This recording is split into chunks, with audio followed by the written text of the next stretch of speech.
Gentlemen will come up, please.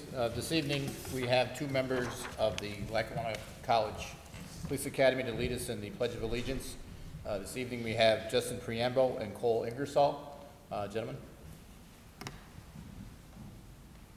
Pledge allegiance to the flag of the United States of America and to the republic for which it stands, one nation, under God, indivisible, with liberty and justice for all.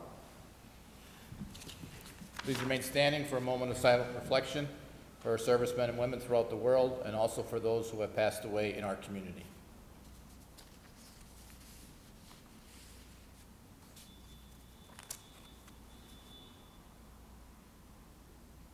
Thank you.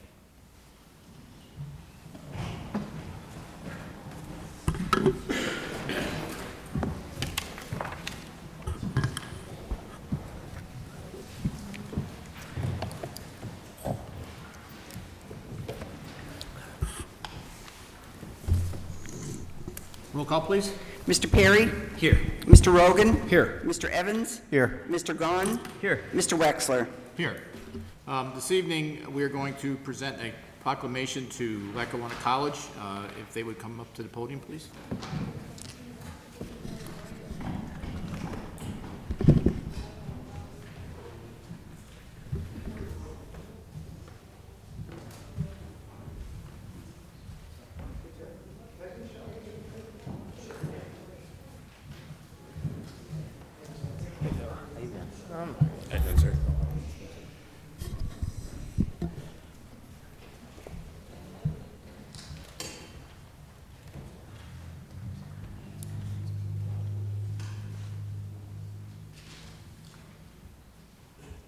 Whereas the Council of the City of Scranton is desirous of honoring Lackawanna College Police Academy on their 40th anniversary celebration, and whereas the Academy was originally certified by the Commonwealth of Pennsylvania through the Municipal Police Officers Education and Training Commission in Harrisburg, Pennsylvania, on April 21, 1977, and whereas Lackawanna is the first and continues to be the only private college in northeastern Pennsylvania authorized to provide Act 120 training, and whereas the Academy operates from two locations in northeastern Pennsylvania, Scranton and Hazleton, and whereas thousands of graduating cadets actively serve as police officers throughout the Commonwealth and as chiefs of police, attorneys, sheriffs, and as agents of the state and federal agencies, and whereas Lackawanna College Police Academy's mission is honor, integrity, and courage, and their creed is mission and service before self.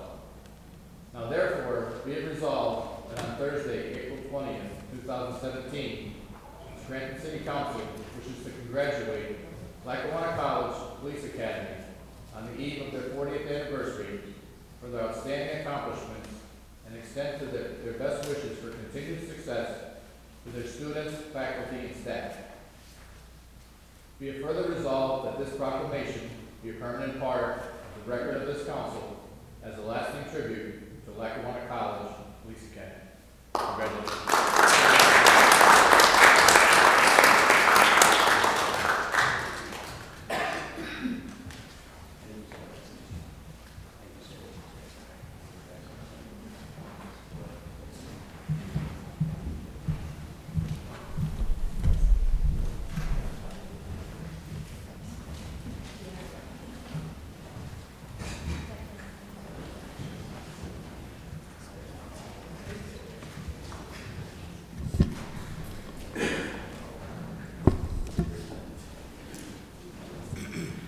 I make a motion to suspend the rules to move items 6A to 7th order for final passage. On the question, this ordinance is to correct the address of AV Restaurant at 320, 322 Penn Avenue. If anyone would like to speak on this particular piece of legislation, you may do so during fourth order, citizens' participation. All those in favor signify by saying aye. Aye. Opposed? The ayes have it, so moved. Dispense with reading of the minutes. Third order, 3A, breakdown of eligible salaries for the liquid fuels account for the months of January, February, and March 2017. Are there any comments? If not, received and filed. 3B, tax assessor's report for hearing date to be held May 3rd, 2017. Are there any comments? if not received and filed. 3C, minutes of the regular meeting of the Lackawanna County Land Bank held March 10, 2017. Are there any comments? If not received and filed. 3D, minutes of the Scranton Firefighters Pension Commission meeting held February 15, 2017. Are there any comments? If not received and filed. 3E, minutes of the non-uniform municipal pension board meeting held February 15, 2017. Are there any comments? If not received and filed. 3F, minutes of the Scranton Police Pension Commission meeting held February 15, 2017. Are there any comments? If not received and filed. 3G, minutes of the Composite Pension Board meeting held February 15, 2017. Are there any comments? If not received and filed. 3H, agenda for the non-uniform municipal pension board meeting held April 19, 2017. Are there any comments? If not received and filed. 3I, controller's report for month ending March 31, 2017. Are there any comments? If not received and filed. Do council members have any announcements at this time? I have one announcement to make. The Manuga Lions Club will dedicate a new gazebo at the Billy Barrett Park on Collery Avenue in Scranton on Saturday, April 22nd, which is this Saturday. The gazebo will be dedicated in memory of Mark Walsh, an attorney, civic leader, former school board president who died in 2013 at the age of 53 after a 3-year battle with leukemia. The dedication will be held at 10 a.m. at the park, which is located at the 2900 block of Collery Avenue. All are welcome to come. Thank you. Thank you. Anyone else? Fourth order, citizens' participation. Jim Kuchara?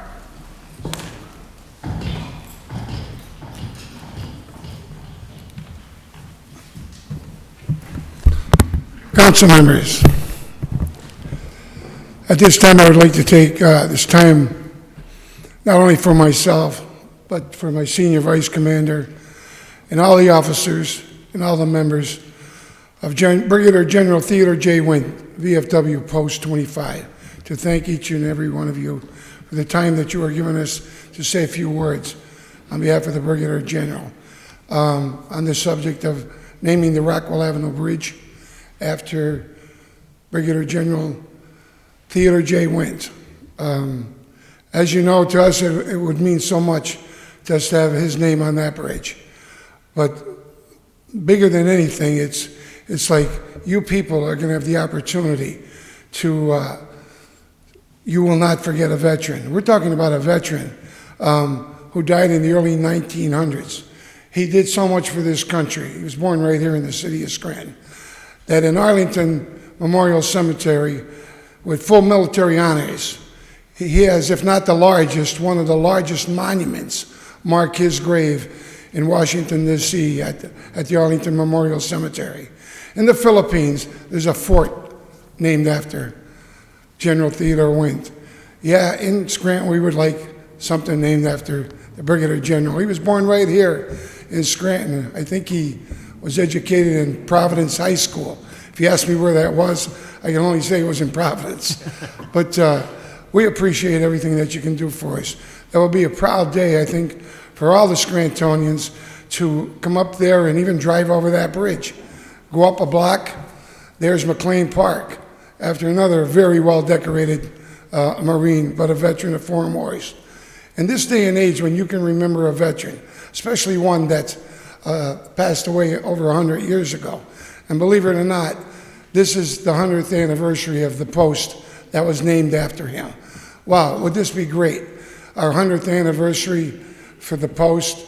Actually, we were just contacted by the state. They're going to come in and have a big ceremony with us. But to have this bridge named after him 100 years later, I think each one of you are not only doing your job, but we're actually saying thanks to the Brigadier General and that he will never be forgotten. And for each one of you to start that process tonight, I thank you, and my hat goes off to you. Thank you very much. Thank you. Appreciate it. Thank you. Joan Hodawanitz?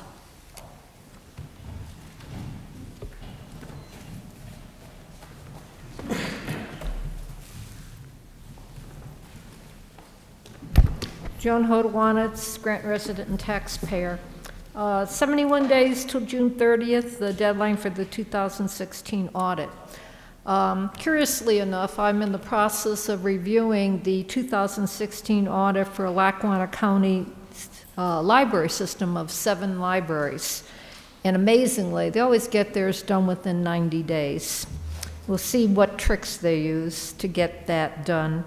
201 days to the general election on November 16th, which brings to mind, I hope the public is aware, there's a very small article in the Scranton Times-Tribune that on Monday night, April 24th at 6:30 p.m. at the University of Scranton's Leahy Hall, 2nd floor, all you candidates for city council will be attending a debate.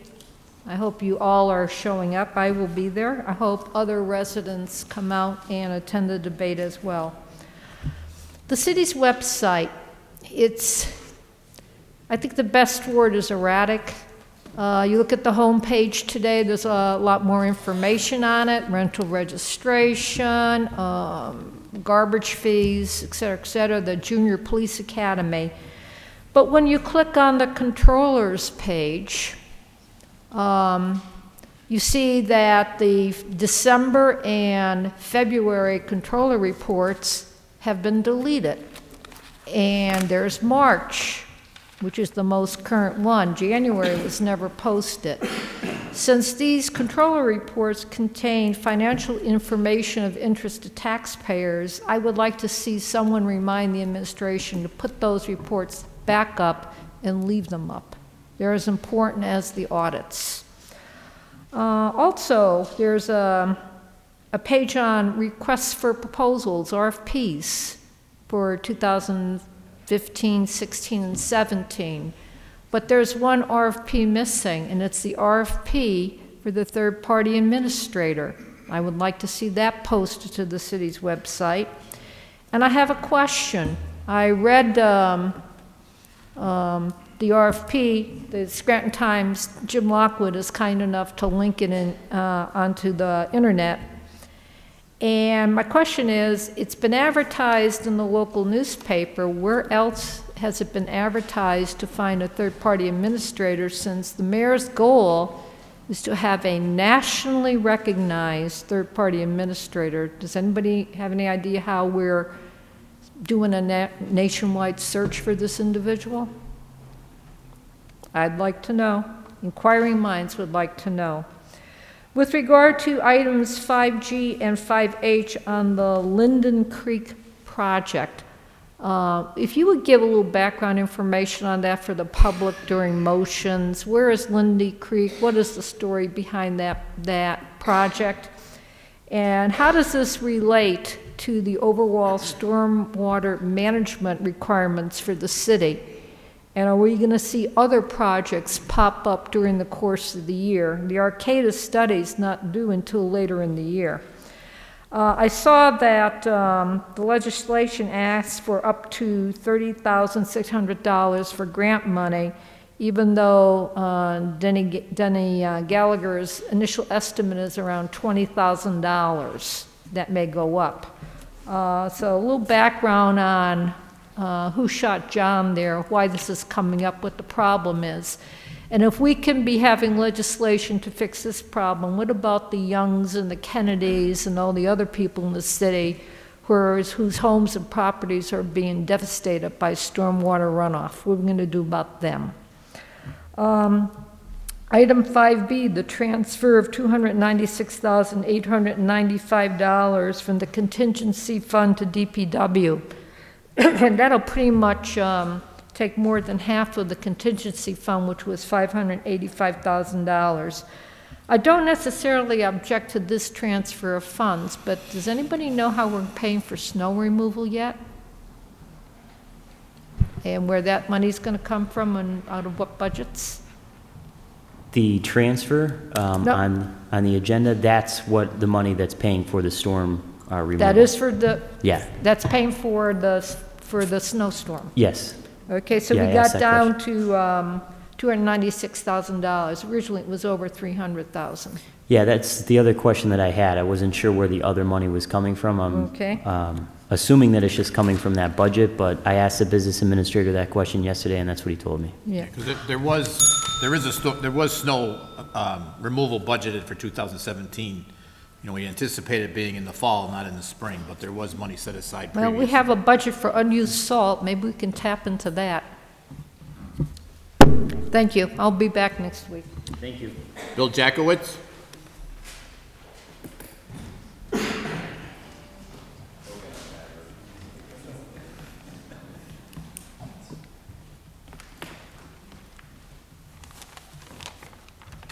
Good evening, Scranton City Council, Kathy, stenographer, Lori, Hamel. Been a long time. First of all, I'm in favor of naming the bridge after General Wentz, so I hope you keep that into consideration. Second of all, I'd like to thank and congratulate and commend all the regular speakers who come to City Council on a weekly basis, such as Marie, Joan,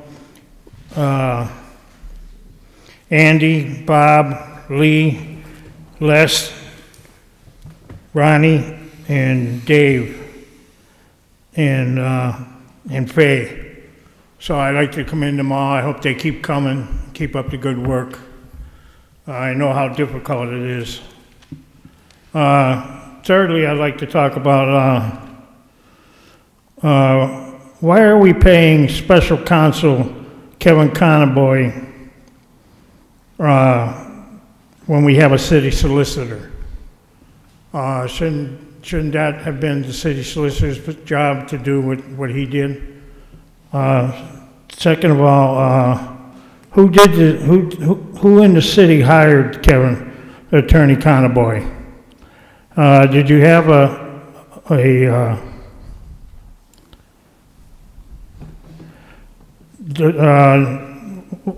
while we're who was the contract approved by? Was it approved by City Council? And then I'd like to change subjects, and I'd like to talk about the landlord situation. How much did it cost the taxpayers for these 11,800 letters that were sent out? Could someone please find that out? Why did they rely on the 1968 data? They could have got more current data than 1968. All they had to do is go over to the single tax office, and they could have gotten data from them, and it probably would have cut down on the amount of letters that have been sent out. If Patrick Hinton really said council should have known that the administration didn't know how to inventory rental properties, then I don't think he's qualified for the job if he actually said that. That was a quote from the paper. People have to realize that when they're hired or appointed to positions within city government, they have responsibilities just like everyone else. And this rental agreement thing's been going on for at least 15 years. I'm not sure how long it's been, but it's been going on forever, and I think we should have a handle on it by now, because this is ridiculous to send out 11,800 letters to people who don't deserve the harassment. And the main thing right now is it's 8,877 days since the city's been distressed. I think that's long enough, and the two incidents I just talked about may be part of the reason why the city is still distressed, because we're spending money that we don't have, and we're spending money on things that we don't need to be spending the money on. And we don't need so many solicitors and consultants and advisors and everything else. That's why we hire people. And I've been told many times by this city council and city councils in the past that we hire the best and qualified people for the jobs. So if we're hiring the best and qualified people for the jobs, we don't need all these assistants to be helping them out. And that's all I have. Thank you. Thank you. Les Spindler?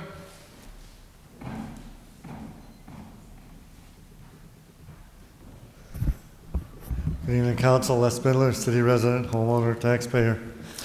First off, I was glad to hear what they're doing for former city council solicitor Mark Walsh.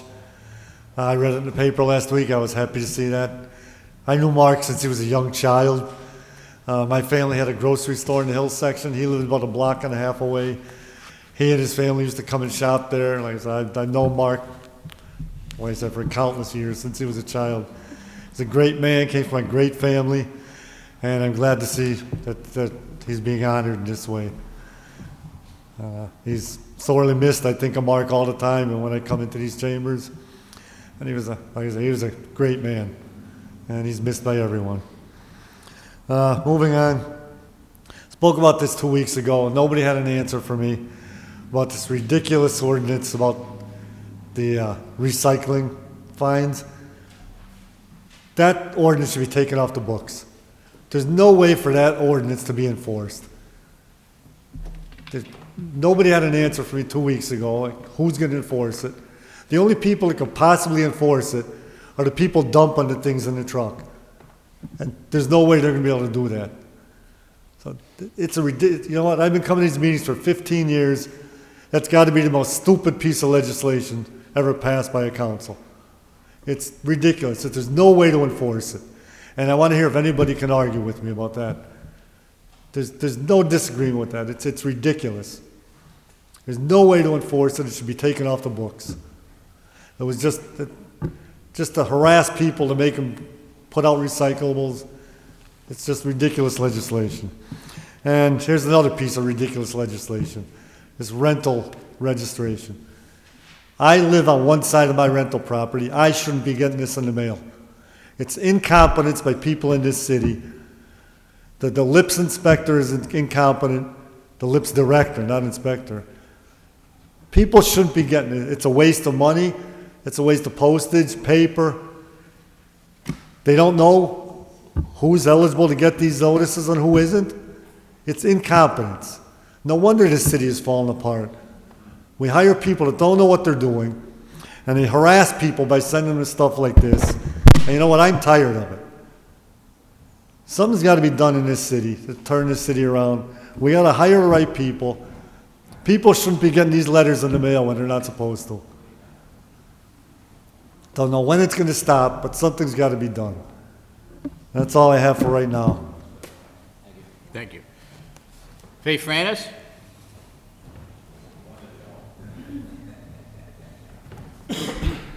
Faith Franis, Scranton. I noticed that Mr. Jackowitz asked a couple of questions, like 3 of them in a row. Nobody answered him. You could have. He asked about the billing for the lawyer and why didn't he have the city lawyer. I just think that when a question is asked of you, you should answer the question. That's why you're there. Okay, I'd like to read something from the city code in regards to the garbage fee, just to make this clear once and for all.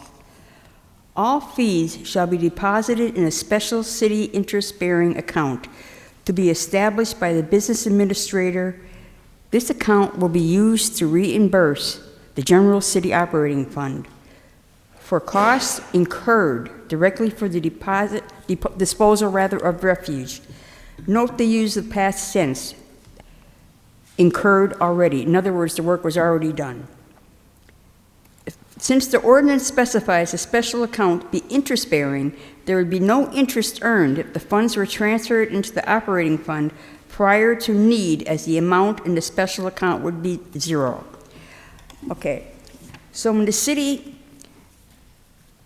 prepares a bill, an invoice, to the city special account, the special interest account for the garbage fee, and that money from that special interest account goes back to the business administrator and they pay the bill. Only as a bill is given to them, then they pay it. All the money from the garbage fee should not be going into the general fund all at once or a large amount, only to cover a bill that the business administrator sends an invoice in, for example, for gas, for tipping fees, for truck repairs, for payrolls, all individual. Mr. Evans, could you please get me the account number of the special interest account for the garbage fee? And could you also find out how much interest it made in 2015 and 2016? I'm sorry, start over, Faye. Pardon me? What's the second part again? How much interest these accounts, Oh, okay. the special account, has gotten in 2015 and 2016. Now, just to make this easier to understand, I have a checking account. And I say, for example, I put $1,000 in there a month. Then I get bills. I write a check out and I pay that bill, like to my Visa card, whatever it may be. One at a time. As I get the bill, I pay it. I don't take any money out of that account until I get a bill for it.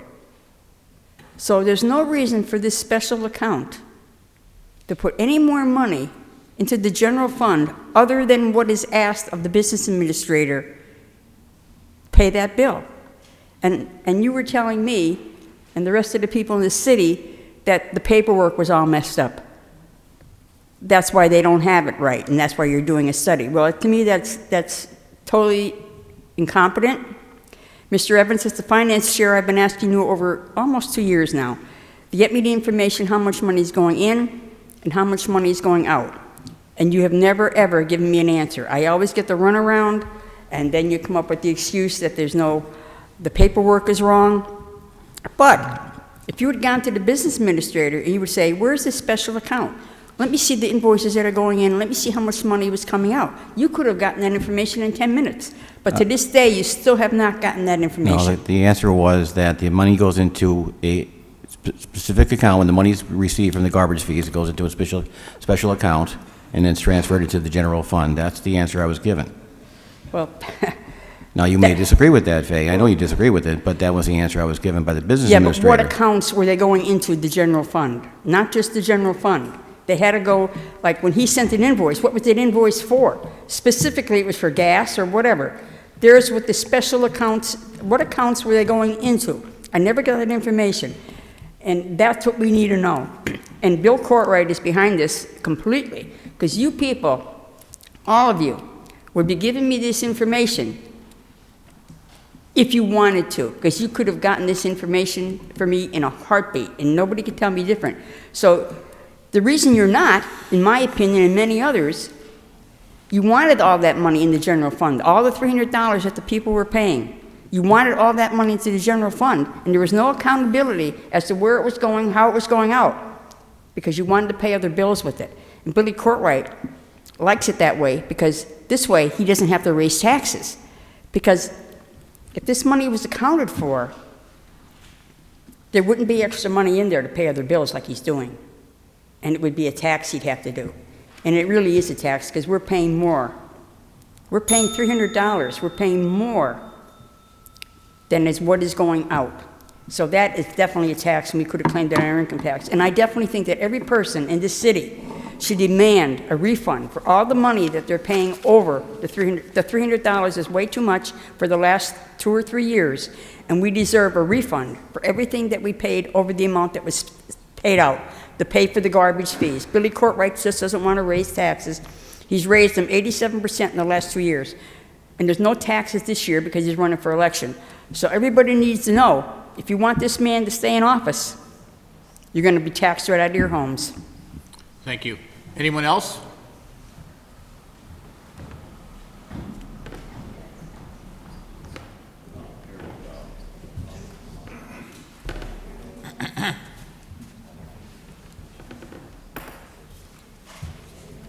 Good evening, Council. Lee Morgan.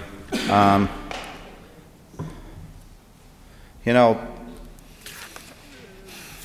Faye said a lot of things here tonight, but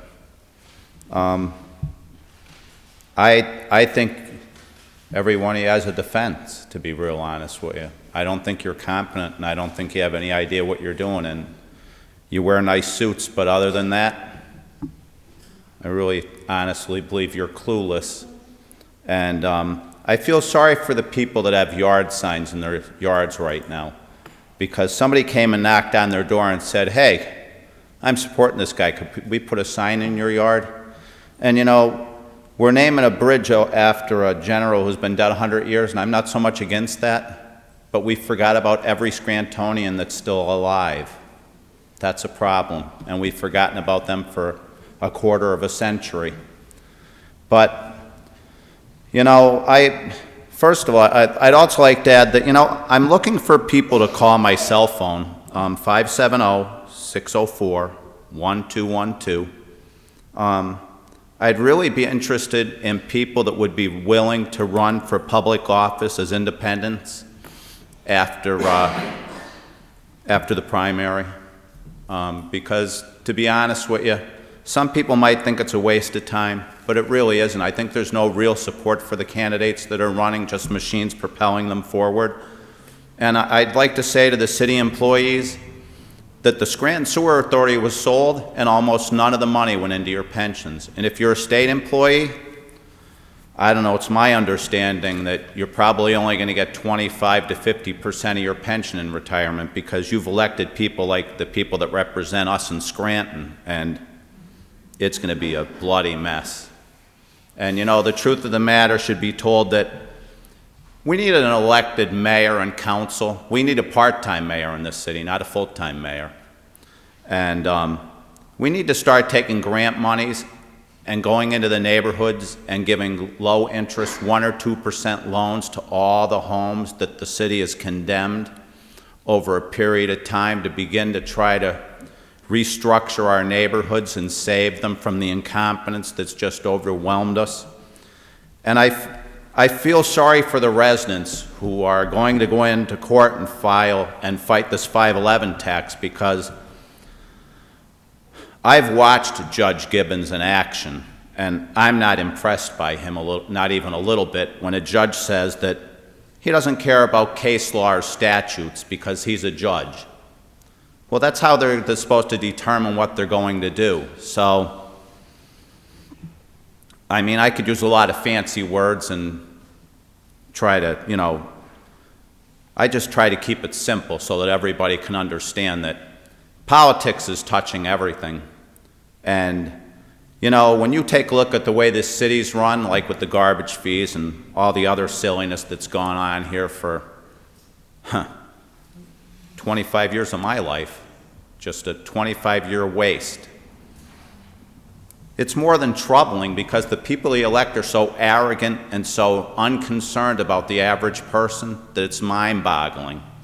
And when you watch the grant money and the money the city possesses and where it goes and how it's spent, nobody cares. And the city employees, they keep backing one failed person after another. And if they don't wake up this year, they never will. They'll be like all the people in the neighborhoods, comatose. Okay, because their pension's underwater. And all the money that should have went from the Scranton Sewer Authority sale into their pension just didn't seem to make it there. And tenants and people who come into Scranton, they get their first combined water and sewer bill. I had one person living in one of my houses here. For one person, for 1 month, with one shower, washing a couple dishes and a couple loads of laundry, he said, "Lee, I got to move out of here. I'm paying $113 a month for water and sewage." Somebody's out of their mind. In a city with $9 an hour jobs, and with a council who has no idea what that agreement said, or a mayor, and millions of dollars missing, and you banter around all the money, that you paid the bond off and you had a little extra money, we're going to do some paving. Did you ever think that maybe you should have bought some equipment to take care of the stormwater system? But it never entered your mind because you're just drunk with power and arrogance and have no concern for the general public or the people that you're asking to re-elect you. It's beyond pathetic.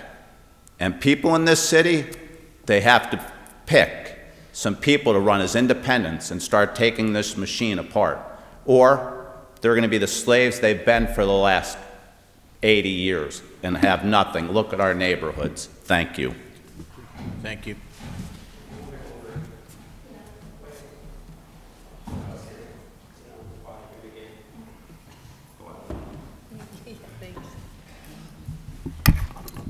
Marie Schumacher. I'd like to start with 2 weeks ago, I was asking about the resumes that Mr. Rogan was so concerned about back in the last administration and hasn't been still asking. concerned about also. And learned that some of them weren't. So when I went back to my seat, Joan said, "If you're so concerned, why don't you see what you can find on the internet?" So I went home and I did that. And I found that Jennifer Davis, in fact, has a business experience as an architectural designer, and that Paul Marks is a realtor at Wayne Evans Realty. But I could find nothing on Catherine M. Carney. Can anybody tell me which of the 9 positions on that board that she is filling? I think she is filling the citizen-at-large position. And she was the former director of the Elm Street program, and she is currently, I think, assistant director for the American Wine Society. She brings samples? Maybe. Okay, moving on to some other sort of old business. The sewer sale, you were supposed to get the information from Mr. Shrive on the itemization of that $12 million. Has that been received, and is it available? We have not received that yet. No. He referred back to the original information that he provided us in January, I believe. Which, of course, isn't satisfactory. They So sent we're- us a spreadsheet. When we questioned him again, he referred back to that same spreadsheet. Yeah, maybe you could come to the Scranton Sewer Authority meeting tomorrow afternoon at 4 and see what you can wrestle out of him.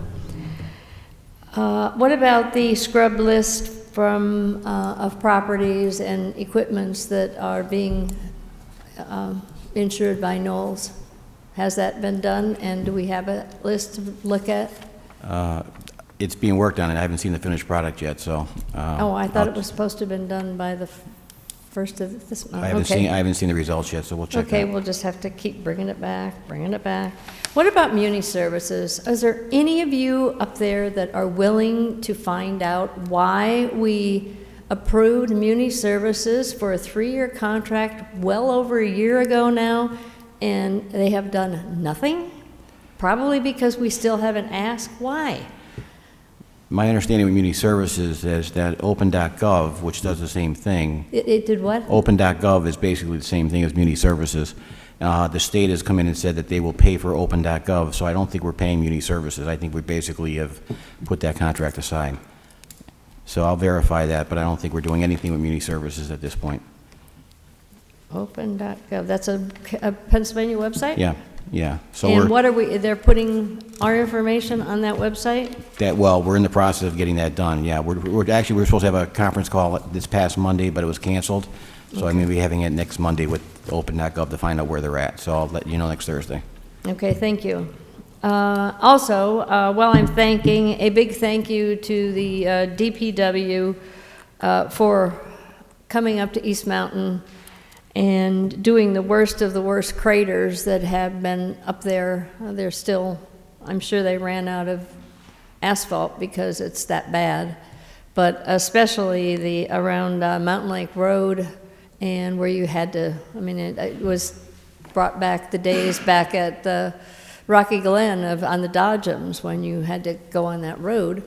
But especially at just above Derby Avenue where it meets East Elm Street was just non-negotiable until they arrived yesterday morning. So I do thank them for that.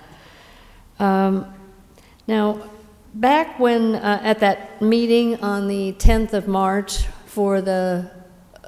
to discuss the distribution of the assets from the sewer authority sale, finally, the RFP has come out for the third-party administrator, and I'll probably talk about that a little bit next week. But also stated at that meeting was that sooner rather than later, the trust agreement that they were proposing was going to come before you. Do you know when it is coming?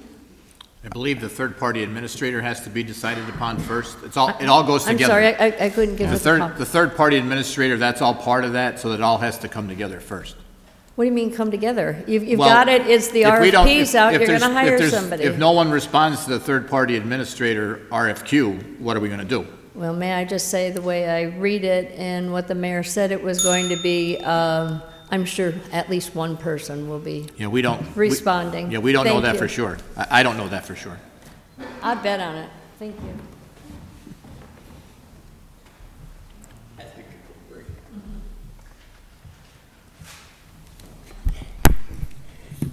Andy Sprague, Scranton, fellow Scrantonians. I know a lot of notices went out to so-called renters. But you got to realize, we have an elderly population in Scranton. And the most prudent thing to do is when you hit a certain age, is to transfer your property or sell your property to your son or daughter or whoever. If you're still living in the city, at the house that you turned over to your son or daughter, and her daughter or son lives in the city too, who is the renter? You're living in your original home. You're exempt. And that's what happened. Yeah, but, well, that's true for the mailings, but there is an exemption for that, so they're not going to be charged a rental fee, though. No, I understand Yeah. that. But yeah, you're right, they'll still get a letter. But this Yeah. is what exactly happens in Scranton. And you have a lot of people that are in that boat. They're not renters, they're just living in the same house until they drop dead. Like everybody really wants to do. They want to die in their own home when you hit a certain age. Me too, but whether I will or not, I don't know. It's just a sad thing that isn't looked at when they send out the notices. But if you send out the notice just to find out information, which maybe they did, well, they're claiming that's what they did. They get replies back and to know who isn't, or whatever. Okay, I can see that, but you should have put, I didn't get a notice, so I don't know. I own 2 houses in Scranton too. No one's in the one, and I live in the other. But I would never consider renting my house in Scranton. You gotta be crazy. Certain things happen, and certain things are gonna happen. And I realize, people don't realize, when you pay your sewer bill, or not your sewer bill, your garbage fee. Now, that DPW has been running for 3 months. So a large chunk is naturally going to be taken because somebody had to pay them 3 months. So if that was it, then a portion, when you pay the $300, a good chunk of it is going to go right into the DPW or whoever is administrator or whatever they did with that. So I don't really blame a lot of it, but there still should be some money in that special fund. See, that's the problem. Really, to get into the money of the city is, like Trump would say, it's a very complicated matter. And I can understand why. But that's the only way you can look at things.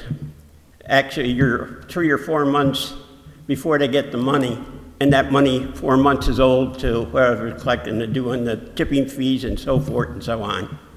I don't know exactly how. We used to do it all under your tax base for some reason or other. When it really came out, it was just for the tipping fee. They said help with the tipping fee because we lost our dump. As you know, we had 2 dumps, one at the Cathedral and one up on Snake Road, and I think there was a couple other before them. Well, in fact, you know that because you know we're paying to cut the grass on the dump up there off of Snake Road. But if you look at things and realizing what's going on, and to see people of the city fighting at 511, that's oppression. They're fighting oppression. They're saying you're oppressive. That's the only way you can describe that lawsuit. You're fighting oppression. Of course, I've been telling you that for the last 4 years almost, that you are the most oppressive council that ever sat there. But that's beside the point. That's my opinion. It's probably an accurate one, too. And people are fighting. Now, we all know, even if they won, it'll be appealed like with the police and firemen. And you people will all be dead, and I'll probably be dead too before that case is ever settled. That's why nobody's really worrying about it. Because they know they can appeal it, appeal it, appeal it. But still, the basic facts are there. They're fighting oppression. And all of you heard the story of Ireland.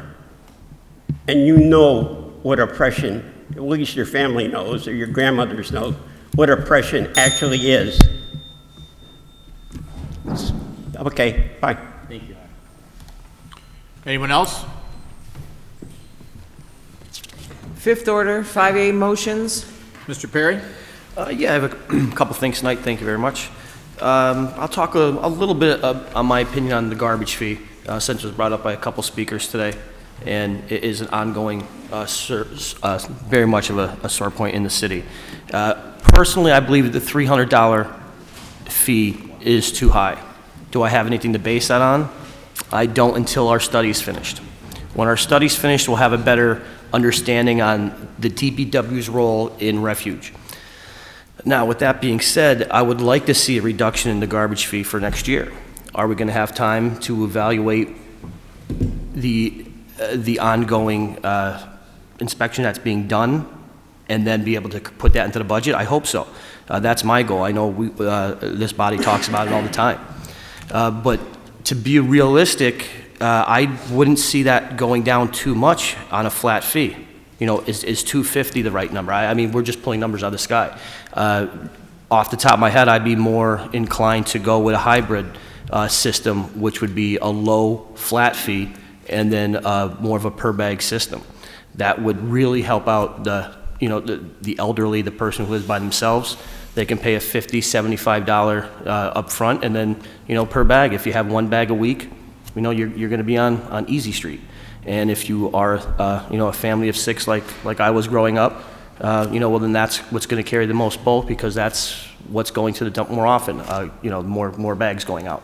But that's just my opinion on it. But unfortunately, there's not much we can do, and there's really nothing we can write into the budget until we have those findings from the study. And that's kind of where we are, or at least where this body is right now with our garbage fees. But I don't think anybody up here is satisfied with the as-is policy. I'm pretty sure on that. Some other things that have been going on. Mr. Schrebro wasn't here today, but he's been having issues, as we all know, in the Kaiser section of the city. I've been speaking to him probably 3 or 4 times over the last couple weeks, and he's given me some very positive updates on what's going on over there. He had a 13-foot drainage pipe outside his house that burst from the last heavy rainstorm, which happened mid to late March after the snowstorm. DPW was on scene. They dug up the 13-foot section, replaced it. It was actually going to get more follow-up attention with today. And as far as that 36-inch drainage basin pipe, DPW was there and cleared out everything that they had. I think 100 yards is what they got into it. They haven't finished it out because the pipe actually runs about 300 yards. It's very, very long. And they need to get different types of equipment on there. Mr. Cerebro did say that water is draining. It is going through. It's obviously not as good as it should be, but it's not at that critical level it was, as is his drainage pipe outside his house. So he was very happy. He told me to pass that on. And again, that's kudos to our DPW getting some things done. We'll stay on the DPW topic a little bit. I know there was a sinkhole issue outside by Dorothy Street, which I've been trying to follow up on and stay closely involved. Director Gallagher made a PA1 call to mark any kind of underground utilities that might be there before they start digging. Pennsylvania was up there. They marked everything that needs to be marked, and DPW is going to report to that site tomorrow morning to start work on getting things taken care of. I have 2 requests to make, Mrs. Reed. One is to Chief Graziano. Over the last week, there was 2 accidents on a stretch of Bernie Avenue that I know we've been talked about to ad nauseum in the Manuka section, and there's just, the speeding is it's just rampant. It's just nonstop. And I was at a Southside meeting 3 weeks ago, and someone brought it to my attention. I lived there my whole life and never realized. If you go from Smith's Diner on Cherry Street all the way to Davis Street, there is absolutely not one stop sign, crosswalk, street light. There's nothing there to slow down any traffic. It's just a clear shot. It's about 2.5 miles of just open highway road. And it's just too much. And I think the speed goes from 25 miles an hour on the two-way, and it turns into 35 miles an hour in the one-way. And I'll tell you right now, no one abides by that. So I'm going to make a special request to have a speed indicator put in somewhere where it turns from 25 into 35, somewhere on that, by that Harrington's Beer Distributor, somewhere in there is where we're having the trouble. Not only do we have people just flying, but we have two sides of the street parking. So there's, I mean, it's just have no one get seriously injured is an absolute miracle. And I don't want to wait until that happens before we do something about it. So if we can make that request, please, to have a speed indicator put up somewhere on that stretch. Well, I think it would be best suited where Cedar Avenue runs into Bernie, and that's where the 25 and the 35 mile speed limit changes. And also, finally, there is one of our new LED lights out on the corner of Kirst Court and Kane Street. I'll get the numbers for you after the meeting, the pole numbers, but I know that's been out for quite some time, probably for going on the better part of 3 weeks now. So I know the residents on that area are concerned that with the new LED system that this isn't, you know, this is hopefully this is just a one-off and we get that taken care of and fixed sooner rather than later. And actually, that's all I have for today. Thank you. Thank you, Mr. Perry. Mr. Rogan? Yes, thank you. First, I'd like to welcome Bill Jackowitz back to our meetings. Nice to have you back. Appreciate seeing you again. Couple items tonight. First, want to start off by thanking the Scranton Police Department and the neighbors in my neighborhood in West Scranton. I'm not sure if anyone saw in the news, there was a vandalism spree on a couple blocks of Sumner Avenue. I woke up to a picture from a close friend who had a sign in his yard that was vandalized. We started talking, and by the time police reports were filed by myself and many of the people in that neighborhood, the perpetrator was already caught.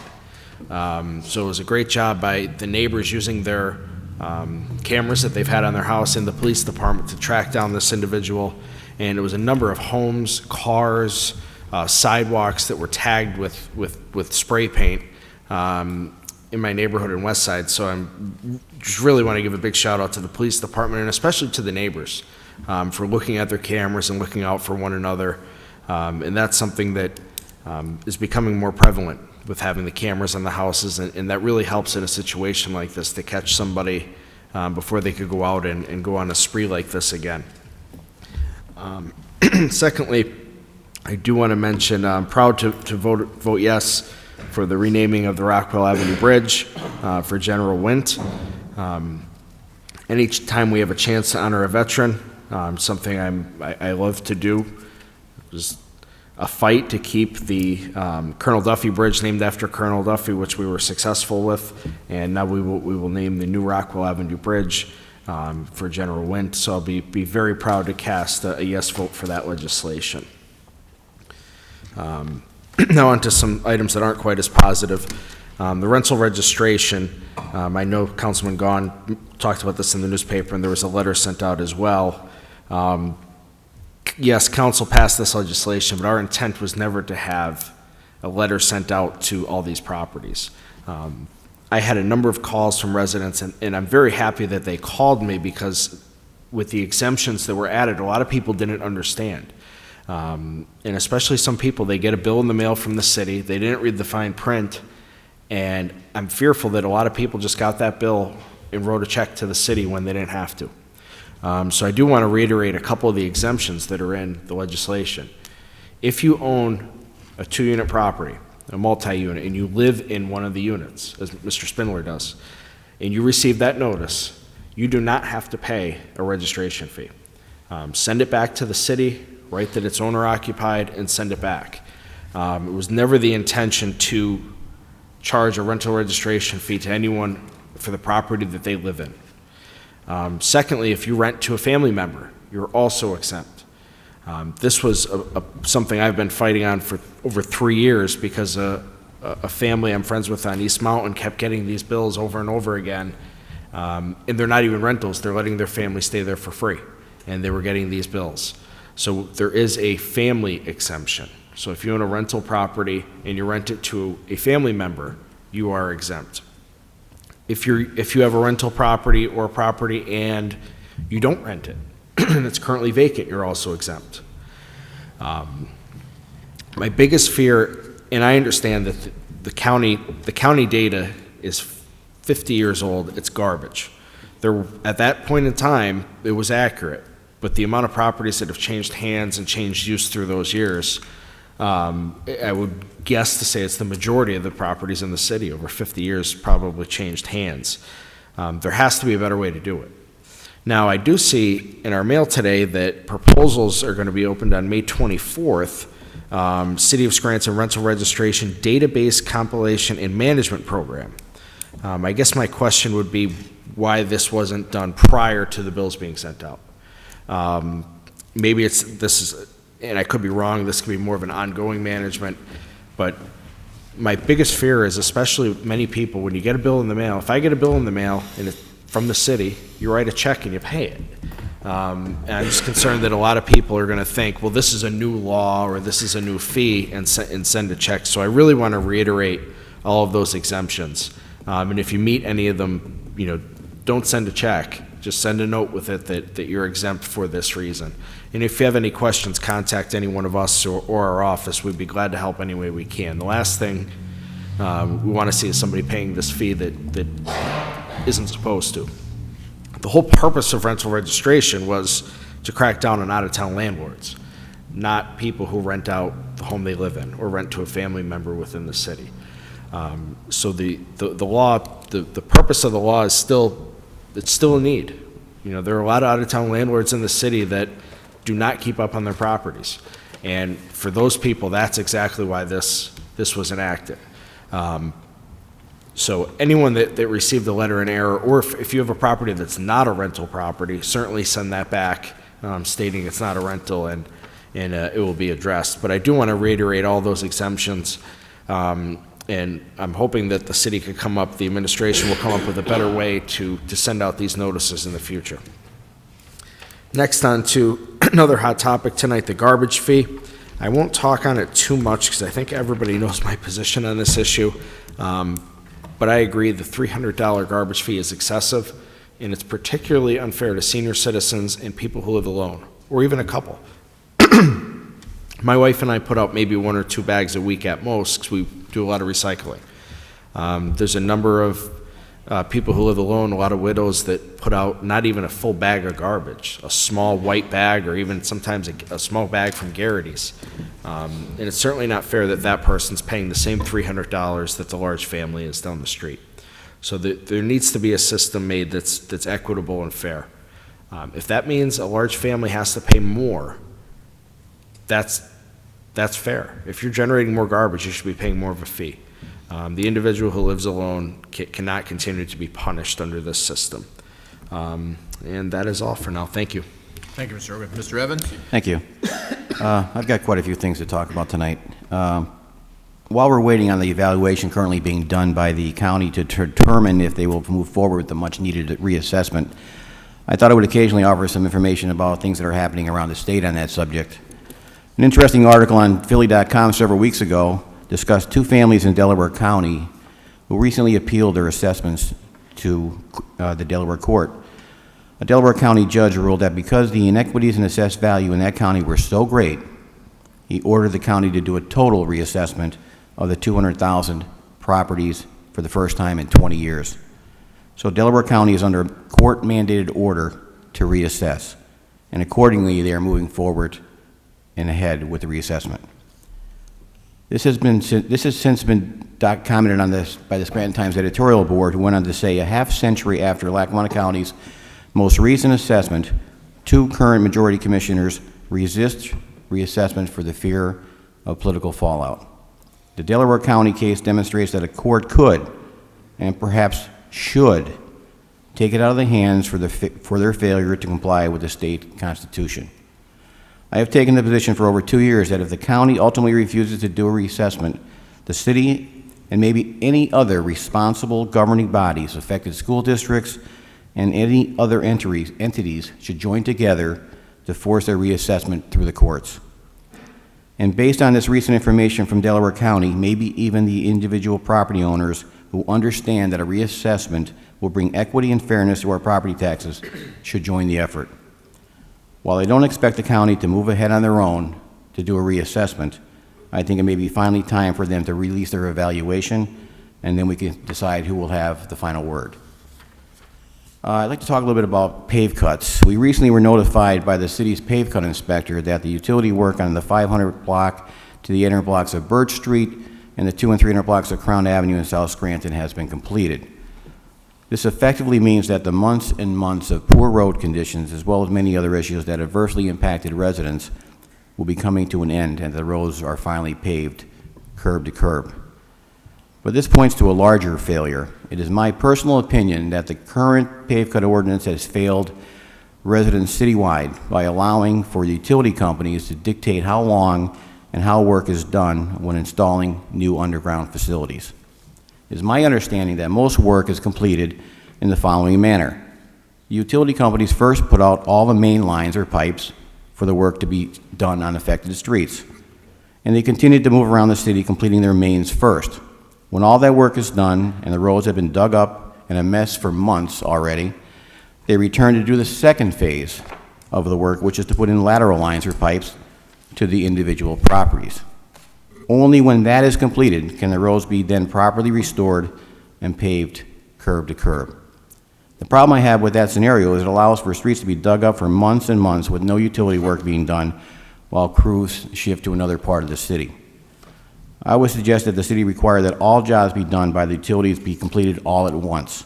For example, the main lines and laterals for the 200 to 300 blocks of Crown could have been completed, done, and the road could have been paved and fully restored, and then they move on to the next location.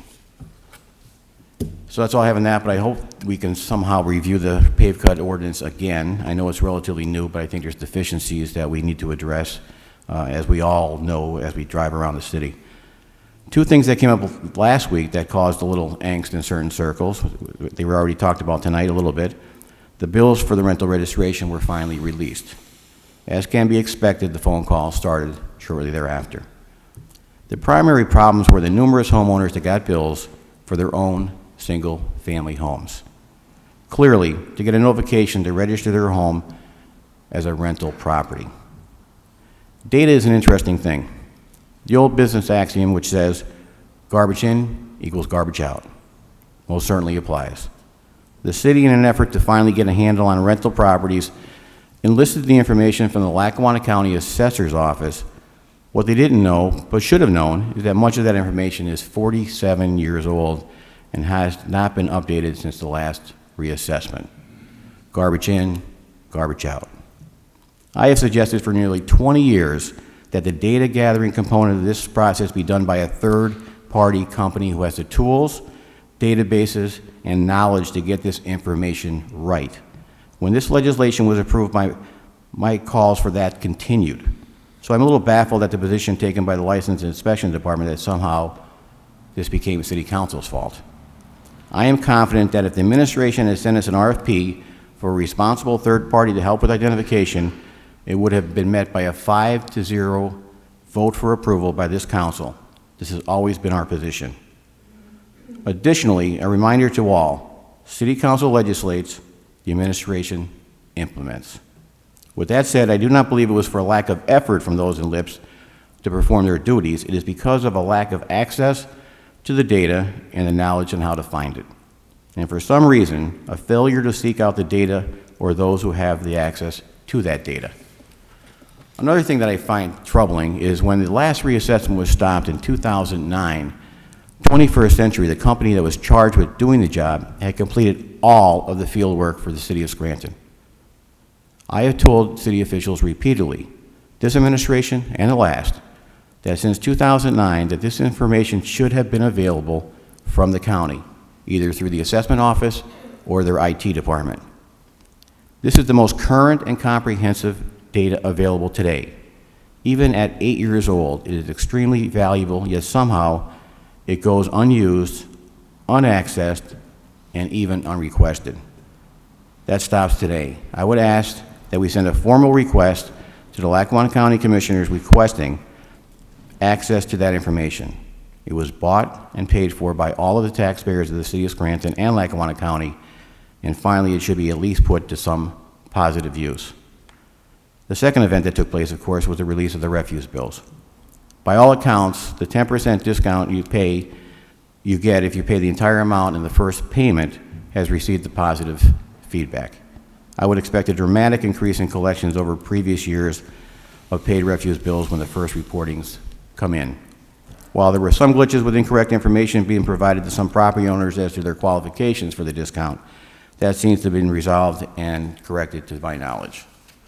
And finally, at the commissioners' meeting yesterday, or I don't think it was last night because I don't think they meet at nighttime, there were some comments made by a county commissioner against a proposed bike grant. Again, leaving me scratching my head. Apparently we don't travel in the same circles because the statement that they don't know anyone who rides a bike is astounding. For the record, I ride a bike. I'm not sure if that has any bearing on the argument, but I thought it might be worth Training at least. wheels, but. Training wheels. I still have training wheels, but I do ride a bike. I would like to explain in some detail as to why I concur with the other two commissioners on this issue and take this opportunity to link this argument to the bigger issue of walkability. For years, I have talked about and have been interested in the concept of walkable communities, especially as it relates to Scranton and more specifically, the downtown. Bikes, through the use of bike paths and bike lanes that connect the downtown to other points of interest, are a large part of a city's walkability quotient. It defines partially what kind of city we want to be. Do we want a city that thrives economically? A city that its citizens are not just safe, but healthy? The kind of city that will be sustainable for generations to come? This is what walkable cities do, and bikes are a big part of that concept. Walkable cities are also, in fact, bikeable cities, because bicycles thrive in environments which support pedestrians. Walkable cities across the country are making investments in bicycling. I think we should too. So back to walkability for a minute. Here are some interesting numbers and facts related to a walkable city. Christopher Lineberger, a Brookings Institute economist, notes that approximately 77 million Americans, 1/4 of the nation's population, are on the leading edge of baby boomers now approaching 65 years old. This large group is finding that their suburban houses are too big, their child-rearing days are ending, and all those empty rooms have to be heated, cooled, cleaned, as well as the unused backyard maintained. Freedom for many in this generation means living in a walkable, accessible community with convenient transit, biking, and good public services like libraries, cultural activities, and healthcare. Maybe places like Scranton, Pennsylvania, specifically places like downtown Scranton, Pennsylvania. And then there are the millennials who find urban living is simply more appealing to them, as well as the creative class, and a new dynamic of 101 million new households expected to take shape between now and the year 2025, where approximately 88% are projected to be childless. The new adults-only household won't care about the quality of local schools or the size of the backyards, but they will care about a walkable, bikeable city. Developers should be ecstatic over these kind of numbers. Yet we have some railing against a bike study. How short-sighted can they be? The current and future demographics are telling us we have a once-in-a-lifetime opportunity to be the kind of city that empty nesters, millennials, and adult-only households will flock to. It will start downtown and hopefully grow into the neighborhoods. Only through this type of growth can we change the discussion from distress to economic vitality. We have a good solid start with what is happening in the downtown, but we need to go beyond that. We have to have a real conversation on how we get all the way through there to a truly walkable city, bikes and all. The bike study is a good start, but a truly walkable city is the finish line.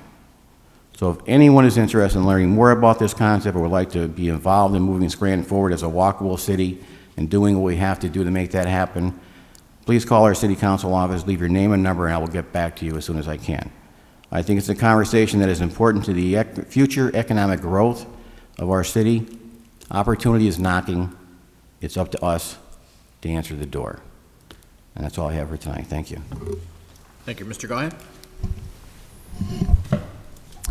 Yes, thank you. I have quite a few citizens' requests, but first I would like to ask that we find out how many tickets have been written so far in 2017 from the civilian parking enforcement program, how much money has been collected so far, and I'd also like to know if the civilian parking enforcement program, if they're assigned routes throughout the city and how that program operates. I know at one point we were receiving monthly reports, and I'd like to start receiving those again. I'm not sure why they tapered off. Second, citizens request, Hilltop Housing Development. The neighbors are living a nightmare up in that area. They've had to call security for the past few weeks, profanity-laced music late in the evening, among a number of other different issues. So we are going to get in contact with the chief of police to try to take care of that issue. This is a recurring theme in that area. I know they had contacted us last summer about it, and obviously it has not been taken care of yet. There is a pretty large problem on Mineral Avenue with truck traffic that I would like investigated by the Licensing and Inspections Department, the Police Department, and the City Engineer. I actually took a ride up after I was contacted by a couple that lives at the top of Mineral Avenue, and I stood outside for about 25 minutes, and in that time span, 15 to 20 trucks had to travel up and down that street. There are, first of all, the street is in horrible condition. There were several pave cuts that were done from utility companies that were not done correctly. The street is a mess. The dirt that's kicked up from these trucks goes in on their car windows, on their house windows. They can't sit outside on their porch. And the gentleman had sent me an email, but you have to really go up there to experience it in order to truly understand how bad this problem is. So again, I would like this to be fully investigated by the city administration. They are dumping material on land at the top of Mineral Avenue. So again, I would like that to be investigated as soon as possible. Residents in Greenridge are still wondering about the status of 1120 Columbia Street. This is a blighted property. I requested that I think 2 weeks ago, so I would like to send another request on that. Received a request to patch Rachel Place in West Scranton between South Hyde Park Avenue and South Sumner Avenue, 732 North Irving Avenue in the Hill section. There was a tree that was partially cut down back in February, and the DPW never came back and finished it, so we did send something out to ask them if they would go back and take care of that. I have been trying to get the issue on the 1100 block of St. Anne Street taken care of with a very dangerous tree that needs to come down. I am worried that someone is going to get seriously injured on this block from this tree. So if we could send another request to the DPW asking that they take care of that issue. Also, the 1400 block of Dartmouth Street. Curbs are in terrible shape over there. They're having major water runoff issues. So they'd asked the DPW could come out and build those curbs up with asphalt. There's also another issue in the 1400 block of Dartmouth that we sent to Licensing and Inspections Department about a vacant home where the roof is falling apart. There's also issues with water runoff at the top of Crane Street and Egan Avenue in Manuka, so we sent that to DPW. Residents are continuing to contact me about a damaged fence that is bent over a 10-foot span, which really is rendering the fence useless as a safety barrier. The fence runs along 3rd Avenue near the Lackawanna Heritage Valley Trail right outside of the Southside Complex. So Mrs. Reed did a little investigation into that, and we did find out that the tract of land is actually property of the Scranton Redevelopment Authority. We had assumed that it was part of the University of Scranton's problem since they purchased that property, but we found out that the SRA owns that small tract of land. So we did send a letter to the SRA on April 5th, and we are awaiting a response from them. I do hope that something is done quickly. My fear is with the people that are walking in that area, a lot of people walk their pets, and somebody is going to get seriously injured. Another issue in regards to the garbage bills that went out. A gentleman had contacted me. He came down to City Hall last week, and he went to pay his garbage bill. So he wrote out a check for $270 because he was supposed to get the 10% discount. And he was told by someone in the treasurer's office that that didn't apply to him because he lives in a double home. The other side of his home is vacant. Nobody lives there. And this person in the treasurer's office told him that the city is doing him a favor by not charging him $300 for a garbage bill on the vacant side. So he was not able to get the 10% discount, which is totally ridiculous. Not only that what the gentleman told him was wrong, the second thing is this man is elderly and he is a veteran, and he was treated like garbage from what he told me. So I did send a letter to the treasurer's office asking for that gentleman to get a discount, the $30 discount sent to his house, and I would also like a letter of apology sent to him for how he was treated. On the rental registration letters, as everybody else had mentioned tonight, I was inundated with phone calls about this issue, and I just want to take a second to read two quotes that were in the newspaper from our licensing and inspections director, Pat Hinton. First thing he said was, "It was the only thing that could really be done."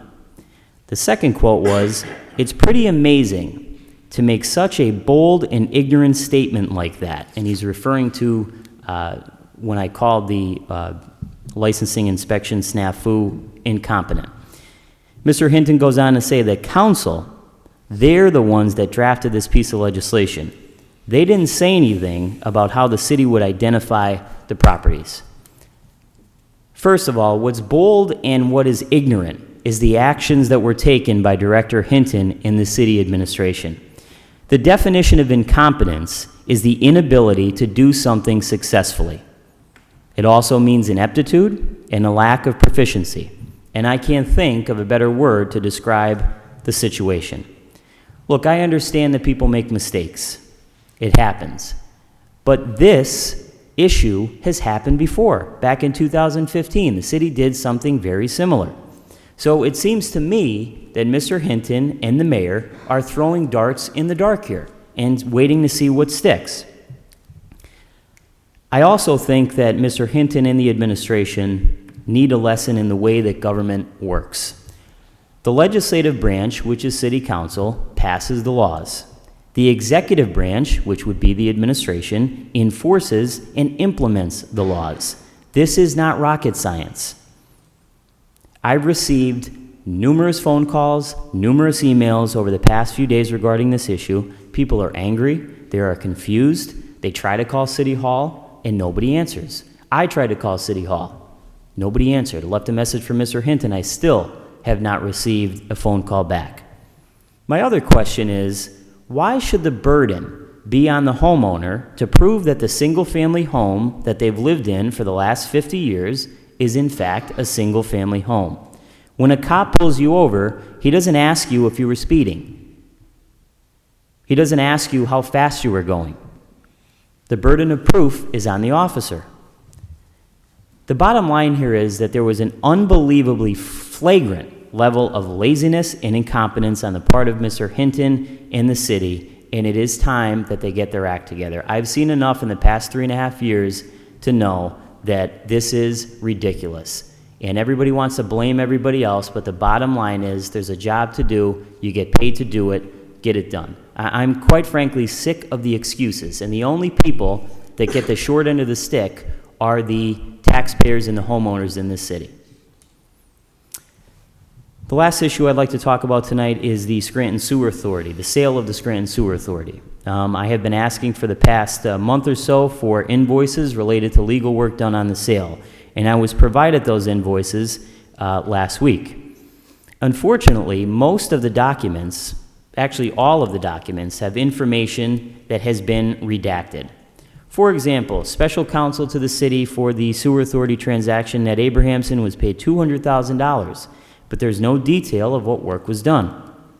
In a letter sent to me April 6 by Attorney Shrive, he stated that special counsel attended and participated in numerous meetings, conference calls, reviewed a large amount of documents, and performed all other tasks as necessary to ensure that the city of Scranton's interests were protected. I'm simply asking for a detailed accounting on an invoice. The same thing goes with Attorney Cummings, Attorney Walker, and all of the other attorneys that are involved in this deal. The invoices have been redacted. This is the sale, again, I'll remind people, this is the sale of a public asset involving public ratepayer money. Where is the transparency in this deal? It is obviously lacking. I believe that these documents should not be redacted, and I will be making an appeal to the Office of Open Records tomorrow. I've asked that the attorney-client privilege be waived, and that has not been done yet.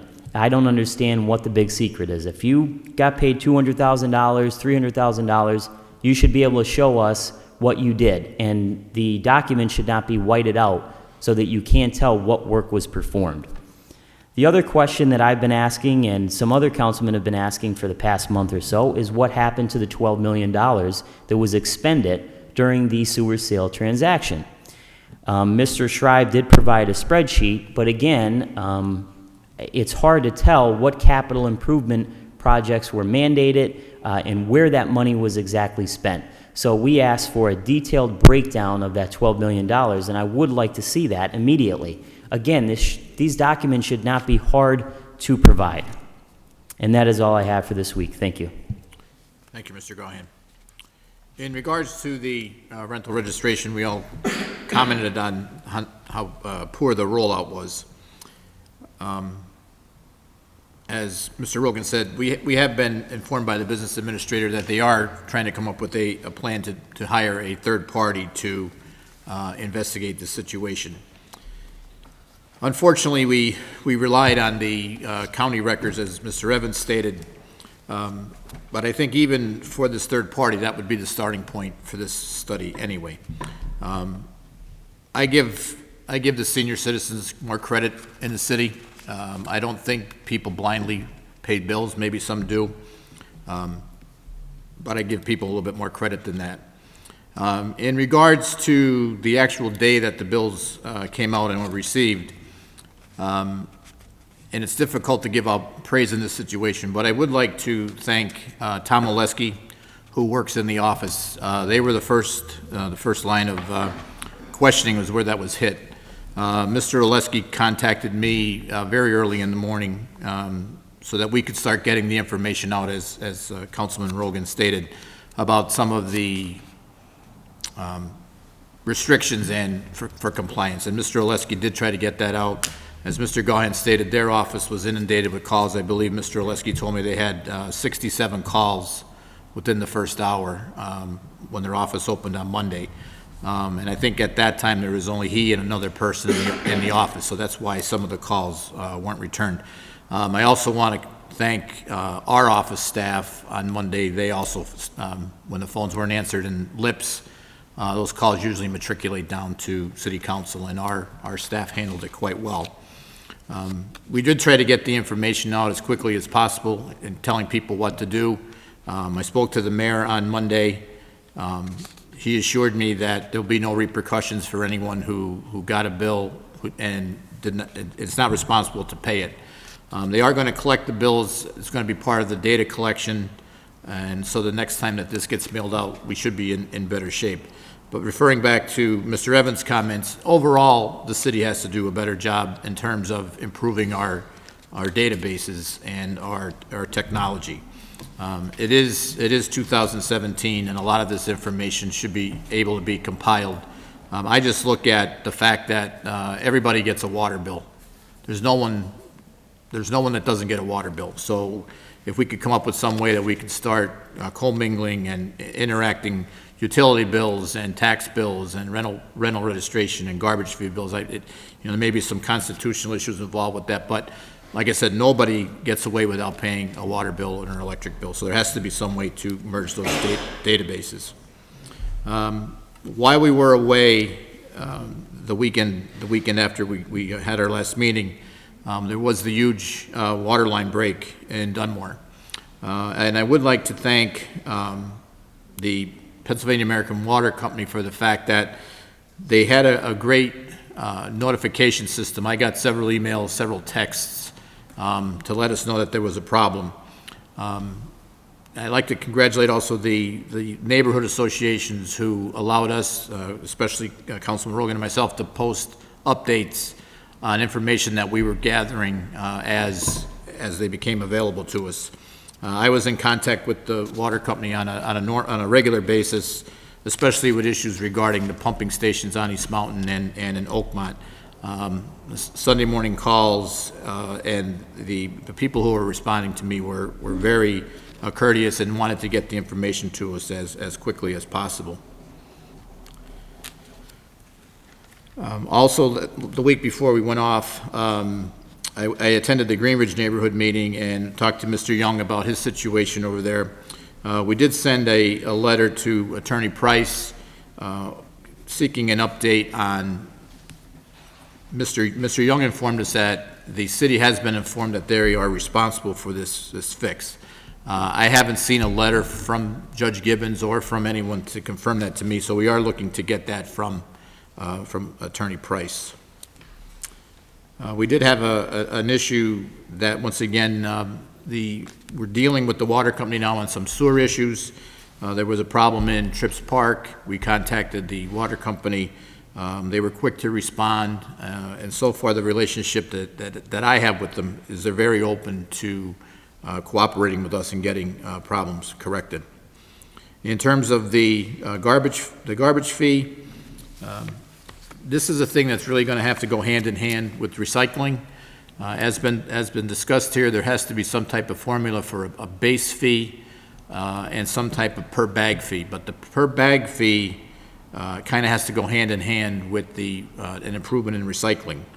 One thing that we don't want to give up is right now, as a city resident, you pretty much can put anything out for garbage and they will take it. When we go to a per bag fee, there may be a situation where that doesn't happen. So we all want to see a change in the fee, but there is some realities to it that the fee might affect some dumping in our area. It also may affect on how people get rid of their garbage. So it is something that's we continue to work on. Following up on what Mr. Evans said, we are trying to change what our downtown is like. The downtown really is quickly changing from a retail business type section. The downtown actually is becoming more of a residential neighborhood, and I do encourage and thank the two county commissioners who proposed the bicycle lanes in the city. I think it's something that would make us move along to make us a more walkable and more friendly city. The last item that I have is referring back to an editorial that was in the Scranton Times on Sunday, talking about a proposed plan to draw water from the Lackawanna River. This is a plan that's in its infancy. We're all very proud of the work that's been done on the Lackawanna River, restoring it to a more natural condition, and especially the growth of our native trout and the fishing stream. So there is some information available online. If you do want to make any comments about this proposal for the Lackawanna River, you should contact the Federal Energy Regulatory Commission. I do believe that it's important for us to find out as much as we can about this plan to use the river for power generation. This is something that's upstream from us, but I do think it's something that we should take an active interest in just to make sure that no damage is done to our river. And that's all I have this evening.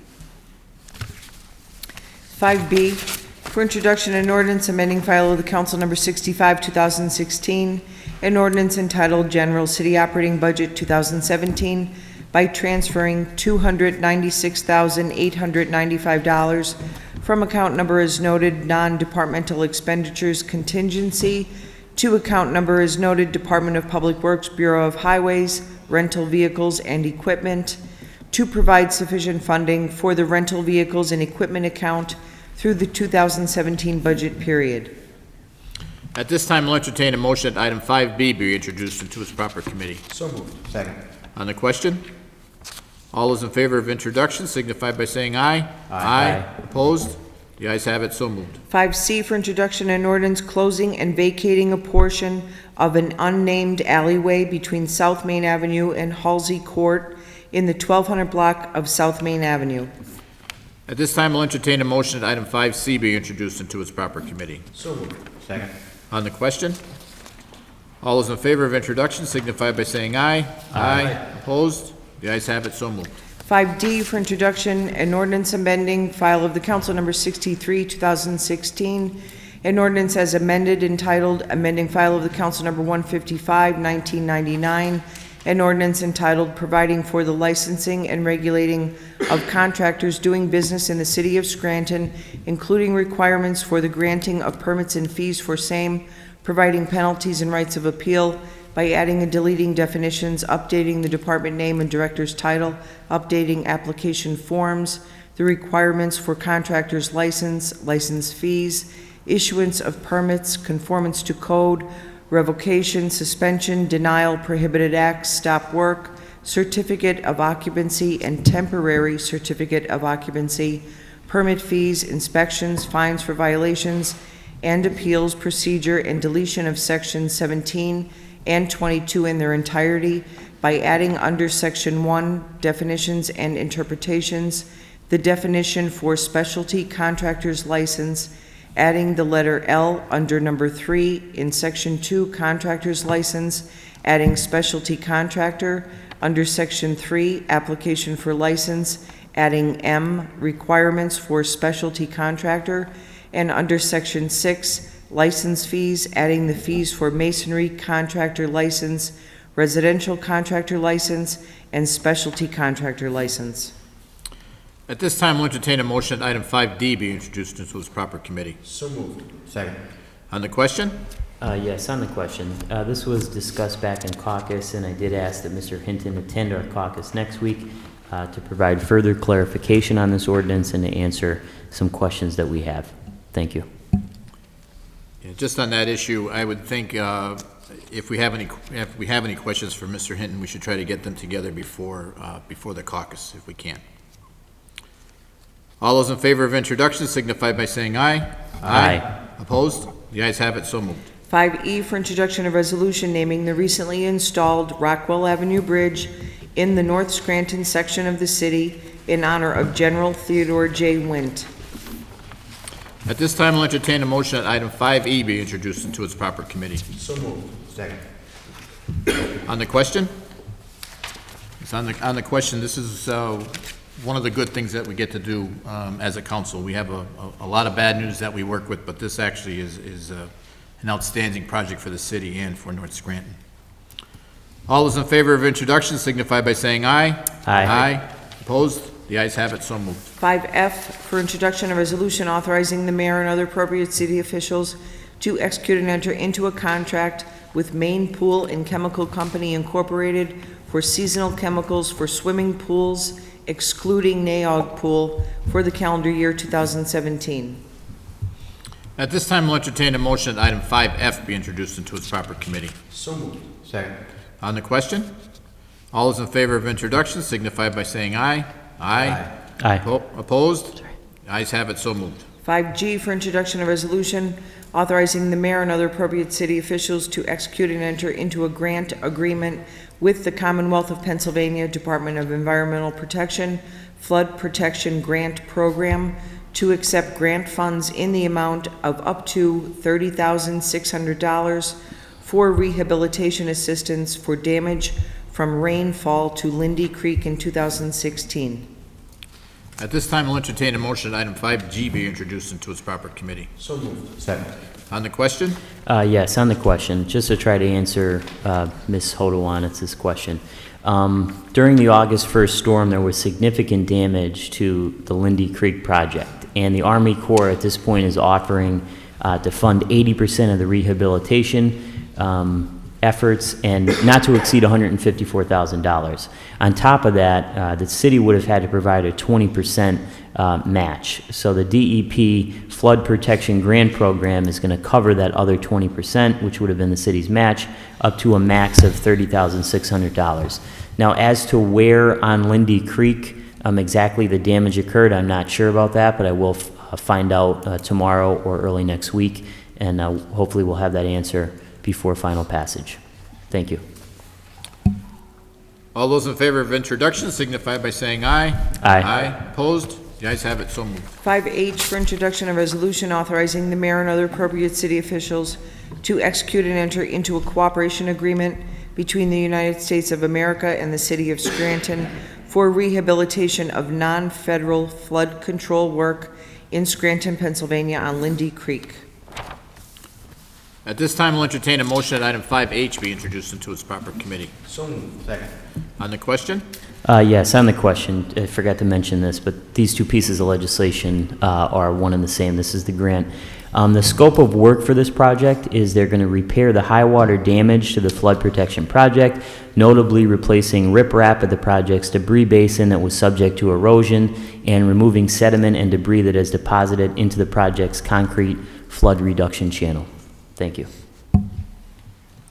All those in favor signify by saying aye. Aye. Aye. Opposed? The ayes have it, so moved. Sixth order, 6A, reading by title, file of the council number 95, 2017, an ordinance amending file of the council number 81, 2017, an ordinance entitled approving the transfer of a restaurant liquor license currently owned by Another Time Restaurant LLC, trading as AV Restaurant, Music Borough, license number as noted, to Another Time Restaurant LLC, trading as AV Restaurant, for use at 320 Penn Avenue, Scranton, Lackawanna County, Pennsylvania, as required by the Pennsylvania Liquor Control Board, by correcting the address 320 Penn Avenue to read 322 Penn Avenue, Scranton, Lackawanna County, Pennsylvania. You've heard reading by title of item 6A. What is your pleasure? I move that item 6A pass reading by title. Second. On the question? All those in favor signify by saying aye. Aye. Opposed? The ayes have it, so moved. Seventh order, 7A, for consideration by the Committee on Community Development for adoption, resolution number 140, 2017, accepting the recommendation of the Historical Architecture Review Board and approving the certificate of appropriateness for A+ signs, 112 Harper Street, Dunmore, PA, for installation of a radius marquee-style awning measuring 48 inches high by 36-inch projection and 212 inches wide, purple in color with gold lettering reading "Opulence Giving Modern Life to Classic Style" at 320 Spruce Street, Scranton, PA. What is the recommendation of the chairperson for the Committee on Community Development? As chair for the Committee on Community Development, I recommend final passage of item 7A. Second. On the question? Roll call, please. Mr. Perry? Yes. Mr. Rogan? Yes. Mr. Evans? Yes. Mr. Gahn? Yes. Mr. Wexler? Yes, I hereby declare item 7A legally and lawfully adopted. 7B, for consideration by the Committee on Community Development for adoption, resolution number 141, 2017, accepting the recommendation of the Historical Architecture Review Board and approving the certificate of appropriateness for Pocono Sign Company, 1979 Scranton Carbondale Highway, Blakely, PA, for installation of an awning panel measuring 10 inches high by 84 inches wide and a board sign measuring 36 inches high by 120 inches wide, white in color with an orange border and orange and black lettering reading "Tequila Modern Mexican Cuisine" on both awning panel and signboard, with the addition of 414 Spruce Street, Scranton, PA 18503, 570-341-0205, tequilagrillpa.com on the board sign. What is the recommendation of the chairperson for the Committee on Community Development? As chair for the Committee on Community Development, I recommend final passage of item 7B. Second. On the question? Roll call, please. Mr. Perry? Yes. Mr. Rogan? Yes. Mr. Evans? Yes. Mr. Gahn? Yes. Mr. Wexler? Yes, I hereby declare item 7B legally and lawfully adopted. 7C, formerly 6A, for consideration by the Committee on Rules for Adoption, file of the Council number 95, 2017, amending file of the Council number 81, 2017, an ordinance entitled approving the transfer of a restaurant liquor license currently owned by Another Time Restaurant LLC, trading as AV Restaurant, Music Borough, license number as noted, to Another Time Restaurant LLC, trading as AV Restaurant, for use at 320 Penn Avenue, Scranton, Lackawanna County, Pennsylvania, as required by the Pennsylvania Liquor Control Board, by correcting the address 320 Penn Avenue to read 322 Penn Avenue, Scranton, Lackawanna County, Pennsylvania. As chairperson for the Committee on Rules, I recommend final passage of item 7C. Second. On the question? Roll call, please. Mr. Perry? Yes. Mr. Rogan? Yes. Mr. Evans? Yes. Mr. Gahn? Yes. Mr. Wexler? Yes, I hereby declare item 7C legally and lawfully adopted. If there's no further business, I'll entertain a motion to adjourn. Motion to adjourn. Meeting is adjourned.